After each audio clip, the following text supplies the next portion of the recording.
পঞ্চগড়ে অবাধ শান্তিপূর্ণ পরিবেশে ত্রয়োদশ জাতীয় সংসদ নির্বাচন অনুষ্ঠিত হয়েছে। জেলার দুটি আসনেই বিএনপি প্রার্থী বিজয়ী হয়েছেন। নির্বাচন পরবর্তী জেলার কোথাও তেমন কোনো আপত্তিকর ঘটনা ঘটেনি। স্থানীয়রা বলছেন, বিএনপি ক্ষমতায় এলেই পঞ্চগড় এক আসনে বিজয়ী সংসদ বরাবরই গুরুত্বপূর্ণ মন্ত্রণালয়ের পূর্ণ মন্ত্রী হয়েছেন। এবারও এর ব্যতিক্রম হবে না। পঞ্চগড়ের নির্বাচন পরবর্তী আরও সংবাদ জানতে আমরা সরাসরি যুক্ত হচ্ছি সহকর্মী কামরুজ্জামান টুটুলের সাথে। টুটুল, পঞ্চগড়ে জাতীয় সংসদ নির্বাচন পরবর্তী কেমন অবস্থা বিরাজ করছে?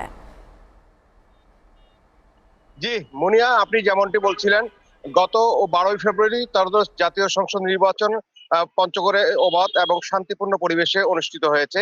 আপনি জানেন, পঞ্চগড়ে জেলায় কিন্তু দুটি আসনে কিন্তু বিএনপির মনোনীত প্রার্থী বিজয়ী হয়েছেন। আমি যদি বলি, পঞ্চগড় এক আসনে বিএনপির মনোনীত প্রার্থী কেন্দ্রীয় বিএনপির আন্তর্জাতিক বিষয়ক সম্পাদক ব্যারিস্টার নওশাদ জমির পঞ্চগড় এক আসনের 8,106 ভোটে কিন্তু এনসিপির প্রার্থী সার্জিস আলমকে পরাজিত করে বিজয়ী হয়েছেন। অপরদিকে যদি বলি, পঞ্চগড় 2 আসনে বিএনপির মনোনীত প্রার্থী কেন্দ্রীয় বিএনপির পল্লী বিষয়ক সম্পাদক ফরাদ হোসেন আজাদ 45,706 ভোটে কিন্তু জামাতের প্রার্থী শফুল আলমকে পরাজিত করে বিজয়ী হয়েছেন। আপনি যেমনটি বলছিলেন যে নির্বাচন পরবর্তী জেলায় কেমন অবস্থা বিরাজ করছে। নির্বাচন পরবর্তীতে পঞ্চগড়ে অপ্রীতিকর পরিবেশ সৃষ্টি না হলেও পঞ্চগড় সদর উপজেলা বিএনপির সভাপতি আবু দাউদ প্রধান একটি দলীয় আওয়ামী লীগের একটি দলীয় কার্যালয় খুলে দেওয়ায় কিন্তু সামাজিক যোগাযোগের মাধ্যমে হইচই পড়েছে।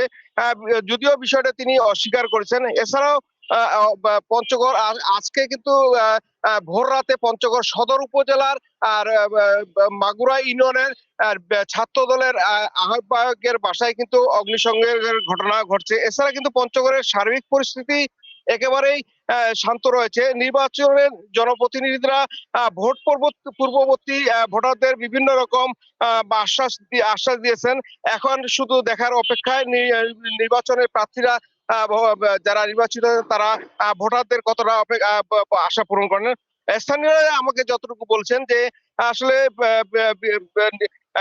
অগ্রাধিকার ভিত্তিতে পঞ্চগড়ের ভঙ্গুর স্বাস্থ্য অবস্থার উন্নতি, বেকার সমস্যার সমাধান এবং বন্ধ থাকা চিনিকল চালু এবং সর্বশেষ পঞ্চগড় বাংলা স্থল বন্দরের যে চীনের সঙ্গে সংযোগের স্থাপন করার স্থানীয়দের একটা দাবি জানিয়েছেন। আপনাকে আরো একটি তথ্য জানিয়ে রাখি যে জাতীয় সংসদ নির্বাচনের দিন অনুষ্ঠিত গণভোট পঞ্চগড় এক আসনের যে হা ভোট পড়েছে 2,19,546টি, আবার না ভোট পড়েছে 99,594টি। অন্যদিকে পঞ্চগড় 2 আসনে যে হা ভোট পড়েছে 1,63,875টি ভোট।